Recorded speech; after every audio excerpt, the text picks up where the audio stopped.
कुणाच्या हक्काचा नाही कुणाच्या बापाचा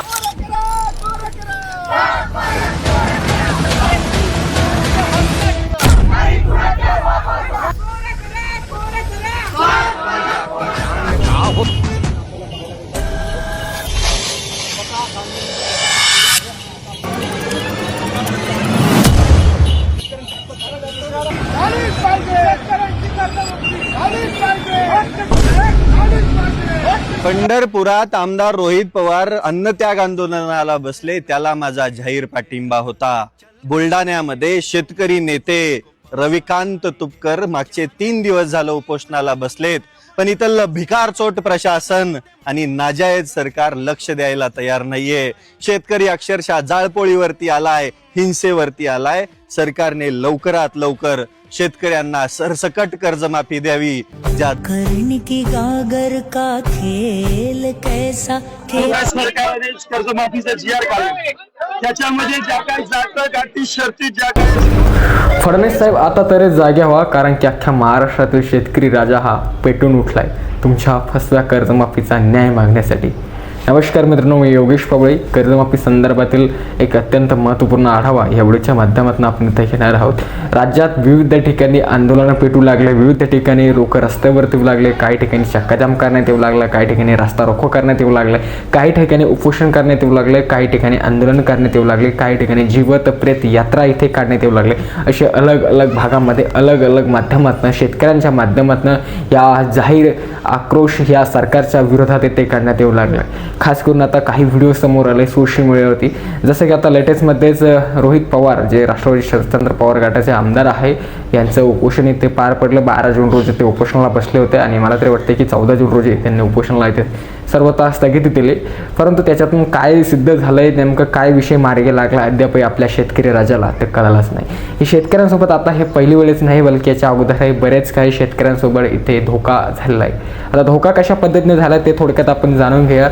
4 ते 6 महिन्यापूर्वी एक आंदोलन पार पडलं मुंबई, ते खूप मोठं. बच्चू कडू यांनी त्या आंदोलनाचे नेतृत्व सांभाळले होते, त्यांच्या माध्यमातून आंदोलन करण्यात आलं होतं. खूप आशा होती शेतकऱ्यांना की खूप या कर्जमाफी संदर्भातील बच्चू कडू यांच्याकडून काहीतरी शेतकऱ्यांना आशा होती. परंतु मुंबईला अख्खे शेतकरी राजा तिथे लाखोच्या संख्येने गेला. पहिलं मला तरी वाटतं की महाराष्ट्रातील हे पहिलंच आंदोलन होतं की जे मुंबईला एवढा जन आक्रोश फक्त शेतकऱ्यांच्या कर्जमाफी इथे झाला, कर्जमाफीसाठी इथे झाला असेल. तर त्याच्यातून काय मिळालं, शेतकऱ्यांना फक्त गाजर इथे मिळालं.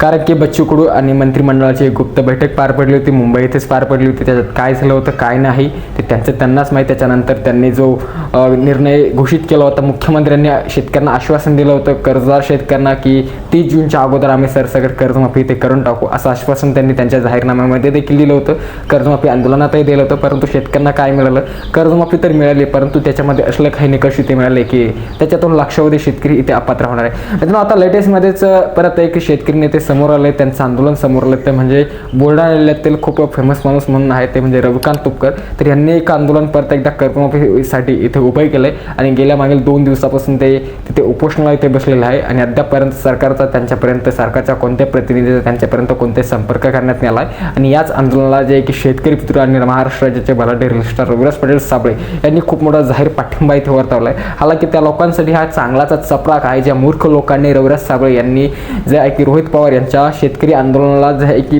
पाठिंबा जारी केल्याच्या नंतर काही लोकांनी त्यांच्या कमेंट बॉक्समध्ये जाऊन हा तर याचा कुत्रा आहे म्हणे, कशाचा, हा तर राष्ट्रवादी शरदचंद्र पवार गटाचा आणि शरद पवारचा कुत्रा आहे, असं जे आहे की रविराज साबळे यांच्यावरती आरोप प्रत्यारोप कमेंट बॉक्समध्ये की मी केलं होतं, पर्सनली मी तिथे वाचलं होतं. त्या लोकांसाठी हा खूप मोठा चांगला चपराक आहे. आणि आता रविकांतजी तुपकर यांचं म्हणणं आहे की जोपर्यंत शेतकऱ्यांच्या कर्जमाफीची योग्य कर्जमाफी इथे होत नाही, शेतकऱ्यांना न्याय भेटत नाही, तोपर्यंत माझं उपोषण, माझं आंदोलन मी कदापि इथे मागे घेत नाही. आता ते भविष्यातच सांगलं जाईल की कोणाकोणावर तरी विश्वास करायचा, असं म्हणत नाही आपण की रविकांत तुपकर यांच्यावरती शेतकऱ्यांनी विश्वास करायला नाही पाहिजे.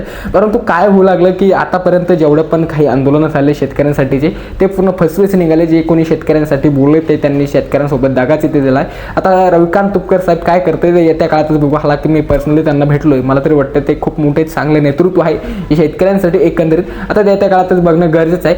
मित्रांनो, आता एक नवीन आंदोलन एका गावातून समोर आलंय. ते थोडक्यात स्क्रीनवरती तुम्ही इकडे या साईडला बघू शकता की अक्षरशः एका शेतकऱ्याच्या मुलाने जे आहे की एका ट्रॉलीमध्ये जे की काही खांब उभे केले आणि त्या खांबाला एक चराड बांधलं आणि त्याला एकंदरीत जीवत प्रेत यात्रेचं एक सोंग करण्यासारखं एक केलं आहे आणि त्याच्या मागे जे की शेकडोच्या संख्येने लोक आहे आणि त्यांचं एक जो माणूस आहे तो माडावरती पडलेला आहे. अर्थात सांगायचं झालं तर जिवंत प्रेत यात्रा हे आंदोलन त्या शेतकऱ्याने इथे केलेलं आहे. आता हे एक जिवंत प्रेत यात्रेचं आंदोलन झालं आहे. आता ते दुसरं एक आंदोलन पाक्षांतर ते खूप मोठं बघण्यासारखंच आहे. ते म्हणजे तुम्ही बघू शकता परत एक आंदोलन आहे.